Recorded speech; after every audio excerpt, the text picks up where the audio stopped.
Hello, hello. Yesterday I was watching videos of all kinds of sorts, including some presentations of nurses and the question about living and dying. Should one live? Should should one bother?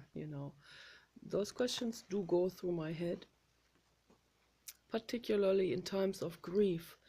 And so I came across this nurse, an amazing glowing angel, and she gave an amazing TED presentation in which she explains the situations that happened when she was doing hospice work and when she was helping people who were on their deathbed, either through old age or through some terminal illness. And she said that those were the most amazing learning experiences in her life. And there was one story that she was talking about. This couple, a relatively young couple, they just got married like about a year before. And suddenly the husband falls ill, goes to the doctor, and turns out that he had the last stage terminal cancer, and with metastases all through his body. And the doctor said this is a very late stage, and the estimated life predictions in those cases are less than 4 weeks. And so he ended up not being able to walk anymore. He ended up in the hospital, and his wife was there all the time, and they were trying everything they could figure out, like everything possible. What can we do? How can we fix this? And they even got a shamanic healer. And so the shamanic healer finally got them to understand that they were both in a state of resistance, in a state of real heavy resistance towards the situation. And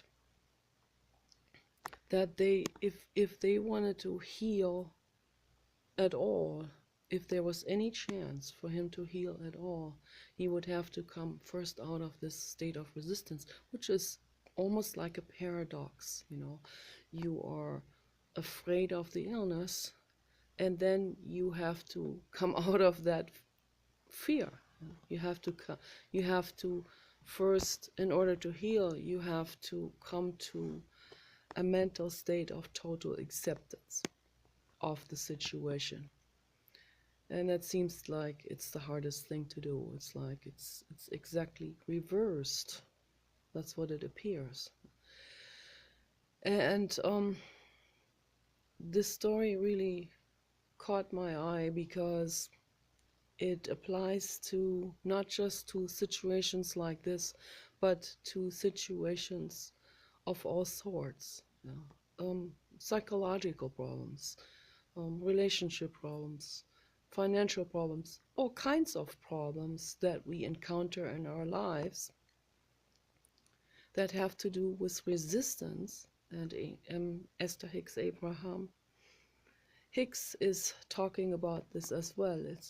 She's talking about this all the time, about and Teal Swan talks about it, and Eckhart, and a lot of people are talking about it. Esther Hicks talks about this all the time in every single, every single presentation. It has this subject, this very subject of come back to ground zero, which is total acceptance of that what is. And for someone with terminal cancer and just newly married and in love and had plans for the future, for those people it seems to be the most difficult thing in the world to do. But the shamanic healer got them tuned in into much more calmness, a much more calm state of mind. And they did all kinds of things. They lit candles, they played music all the time. They had friends come over, and many people came over. He, they had many friends, many great friends, and they all came over.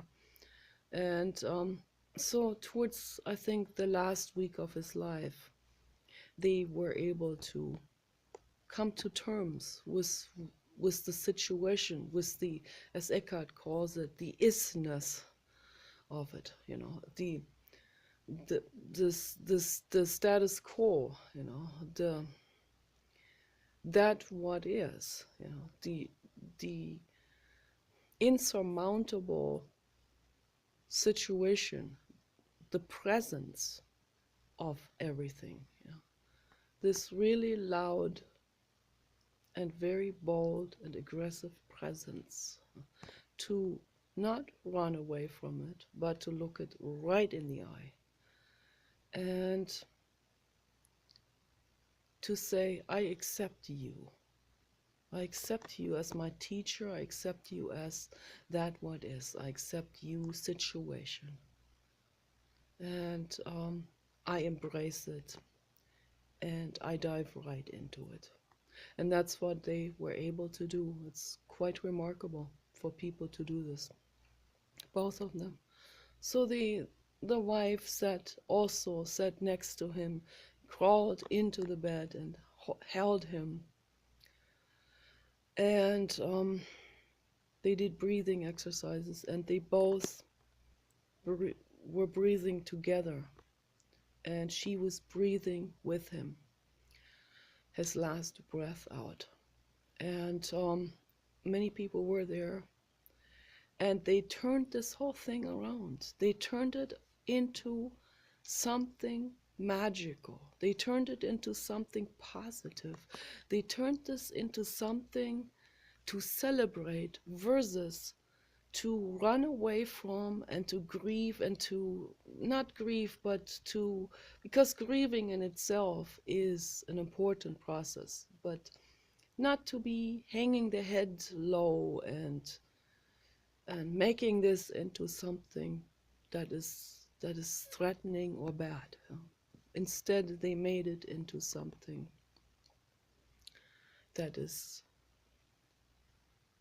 part of life, you know, that's part of the whole process. You know. The wholesome process of existence is existence, living and dying, you know. For some people it comes too early. For Kenny it came also way too early. I made a lot of mistakes.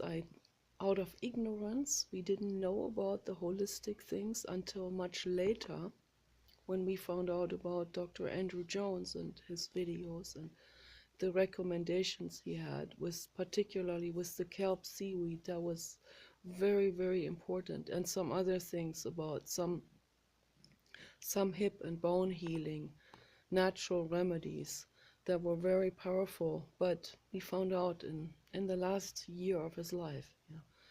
So, and then, yeah, then in times of grief, we look back and we were in resistance to it, and we think, I should have done it better. I could have done it better if I had just known. If I had done more research, I would have found about this. And then we start blaming ourselves, and we get into this very hardened and very painful state of resistance.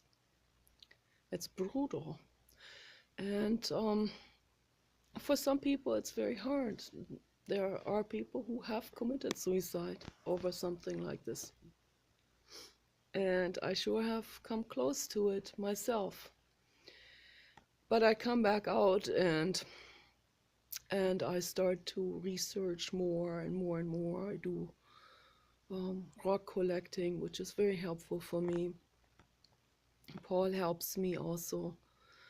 And then looking at other dogs and yeah, thinking about the future, you know, what the future holds, who I can help, who I can save, who I can rescue. and then it puts me into a different state of mind where I can actually move on. And sometimes that's what we have to do. We have to do all kinds of things to make ourselves feel better, to come out of this state of resistance or a state of complete doom or helplessness. So it's very important that we do all kinds of holistic things, including all kinds of brain exercises and breathing exercises. Very important to come. And Teal Swan talks about this as well, because she has been dealing with unbearable life situations and unbearable psychological trauma, and was always at the very cliff of life. So she talks about that there are many different practices that she has learned, and then practices that she herself has developed from the knowledge, and that she has built out even more and made better. And so different things like sending love affirmations to yourself. You can do it through water, you can do it through rocks and crystals, you can do it through writing affirmations on a paper. And Kate talked about this too. Kate has been doing something like this, which is fantastic. And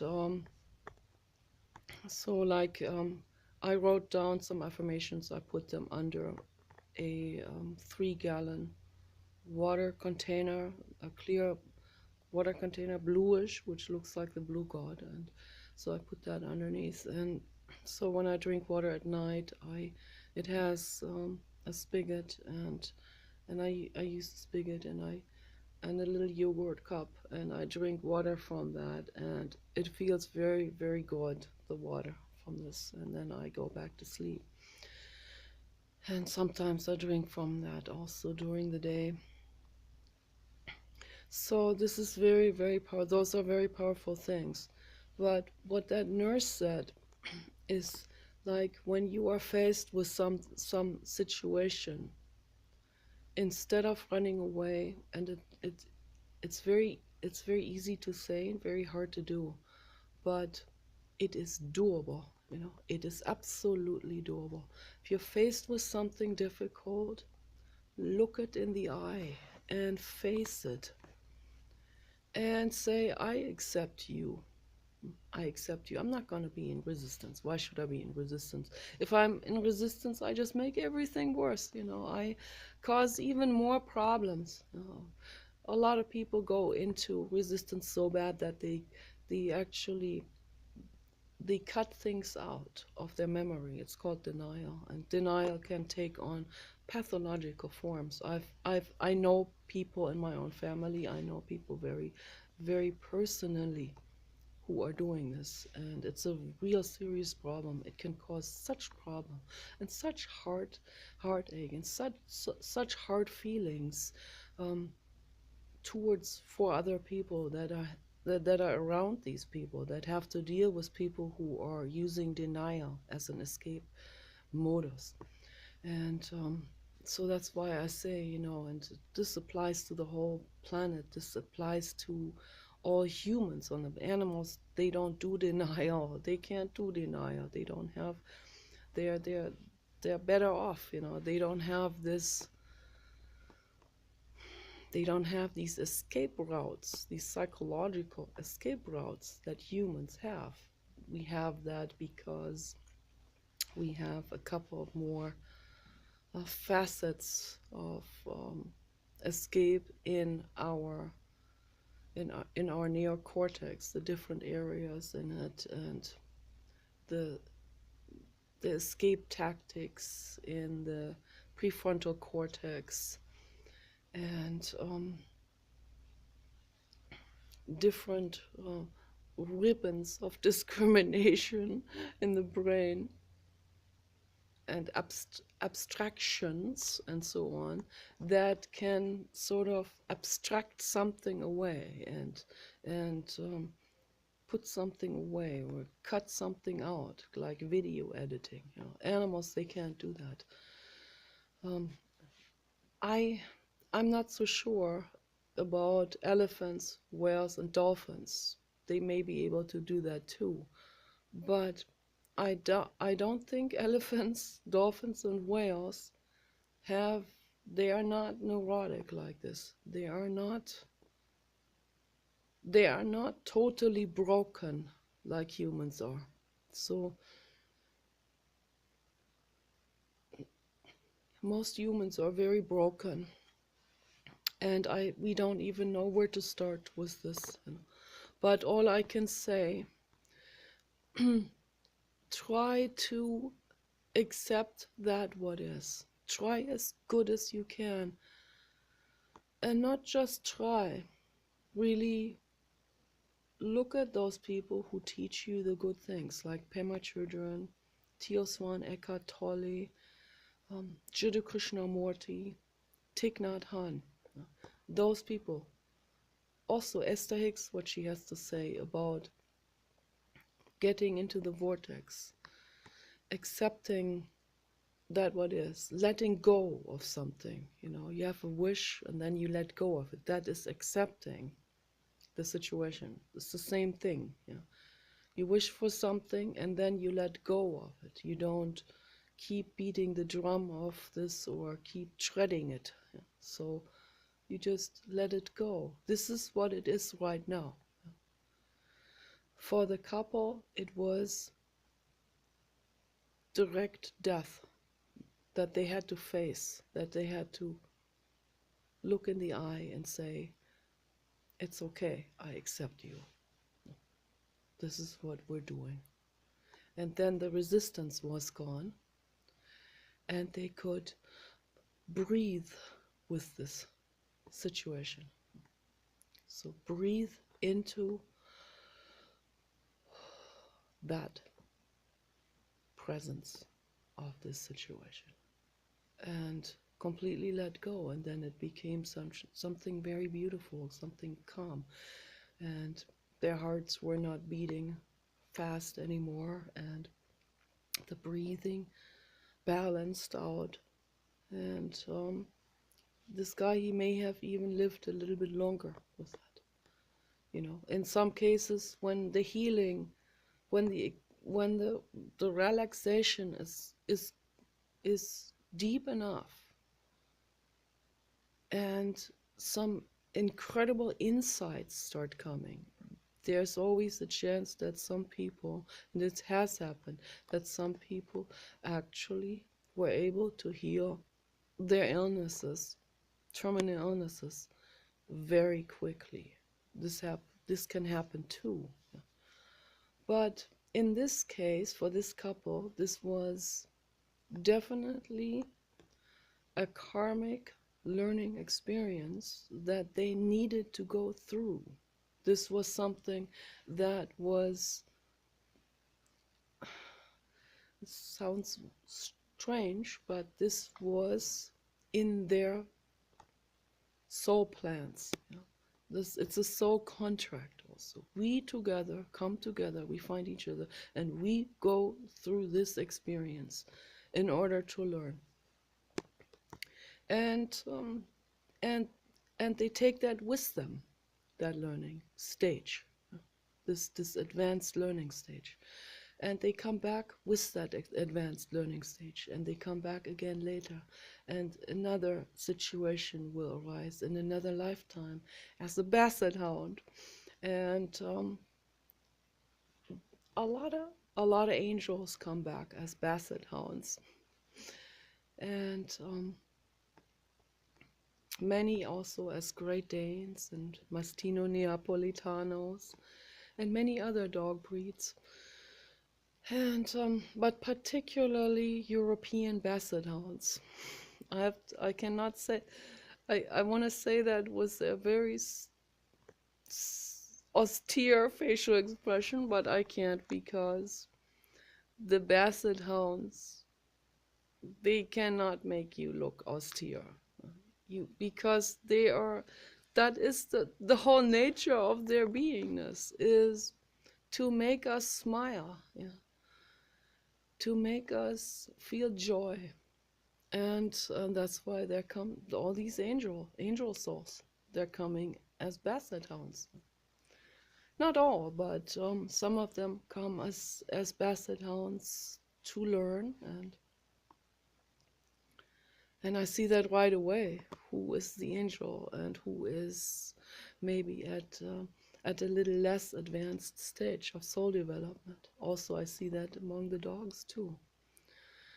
I had a former dog. His name was Ludwig, and he was a criminal, and he had been a criminal in prison, in and out of prison in his former life. So, and he'd done terrible things, and I'm not getting into the details, but that's why he had to come back as Ludwig, the Great Dane, the Harlequin Great Dane. And we had Samantha. She was a quarter Labrador and 3/4 Great Dane, and she was there before Kenny. And she was on the light worker level. The light worker level is the level 3, according to my very rough ladder steps that I have developed. According, they're equivalent to Kohlberg's moral reasoning scale. So those are different stages of soul development, and a lot of dogs are angel souls, and some of them are God souls. The God soul is the highest level of soul development.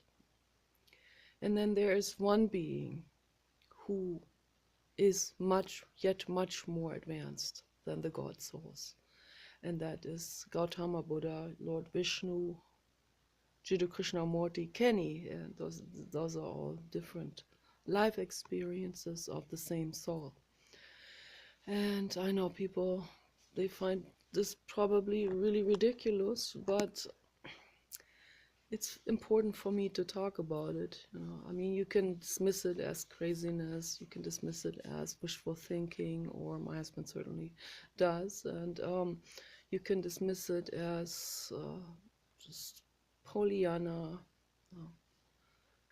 phantasmagoric or whatever, or crazy, lunatic, psychotic, or whatever people want to call it. But I feel it so strongly, and I've come through many different levels of mental stages alone in this lifetime, including atheism, including agnosticism, including listening to all kinds of people. Whatever my therapist at the time was, I would listen to them and go, oh, maybe they're right, but I usually ended up preaching primal therapy to them. So yeah, in primal therapy, it's sort of almost like another religious thing, almost like can almost be equivalent to something like Scientology, or from one thing to another, but I take some wisdom from each, and there's a truth in each. You take the truth, you leave the stuff out that didn't work out. You take the things with you that are convincing and that make sense, and that particularly that you have verified for yourself in your own life, so if someone has an apparition of Jesus coming to him, then I'm not going to question that. The only thing that I have to say to someone like this is always stay true to yourself, and don't just because of a hallucinogenic apparition like this, which happened to many people, and that happened. Why is it why is it always Jesus? Why is it not some completely strange ET.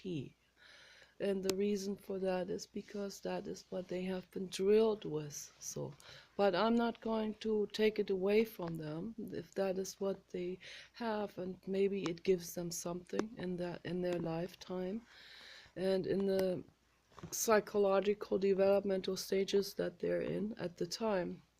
But what I'm saying is, what I'm teaching is unconditional love, and that is not to be found in a religious dogmatic book. Okay, and a lot of people, they go right back to their religious dogmatic books because of some kind of hallucination and stuff like that. So and hallucination is a word that has a specific connotation to it in the scientific community, and naturally in the scientific community these people are very materialistic and very linear in their way of thinking. So when they talk about hallucination, there's always a judgment connected to it, which sort of puts this experience into the category of being mentally ill and not being psychologically or mentally coherent. And that in itself, their notion, their idea of categorizing like this, I question, because how can they determine whether something that someone experiences on the inside of their brain is real or not? How can they determine it? We can certainly ask them some questions, and there are some legitimate questions to ask, and to say, yeah, why is it Jesus and not the flying spaghetti monster that appeared to you?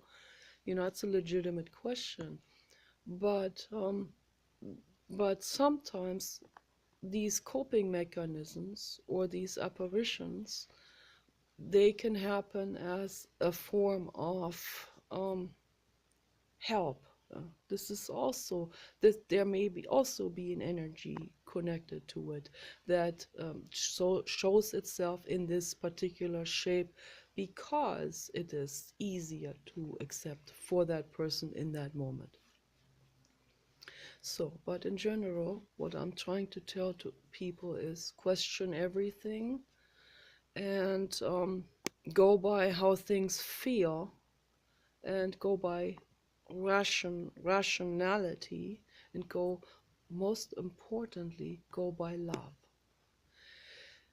and explore, and don't cap it off. You know, it's what I'm saying to some very linear thinking scientists and atheists, is don't cap it off to the top, because there is no cap to the top or to the bottom or the other side. There's just infinity, and it will just keep going, and unbelievable things will reveal themselves that may seem to you phantasmagorical, but that are really not, that are also part of reality and part of existence, and that will later on be explained better and put into a more rational understanding of the world. And so exploring and learning and finding out and science has no end. So it will just keep going and going and going and going. And as Jiddu Krishnamurti said, when we observe things, are we different? Is the observer that we are in that moment different from that what we observe? Aren't we ultimately observing things from a mindset that in itself is limited in its ability to perceive? So this is something that's very important for people to understand. Never let the illusion trick you into, or the ego trick you into believing that you're coming from a completely pure brain that is the sharpest out there, that is the most objective out there.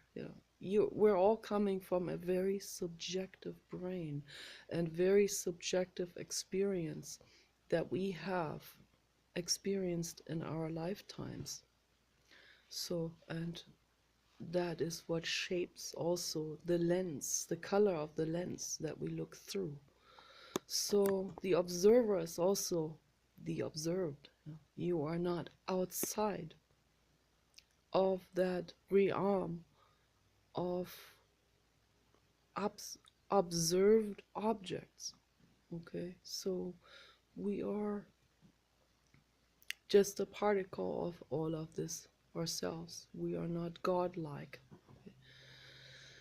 We observe things, we observe ourselves, but we are always observing out of a very subjective lens and perspective. And always keep that in mind, and always keep questioning everything. So you guys take care.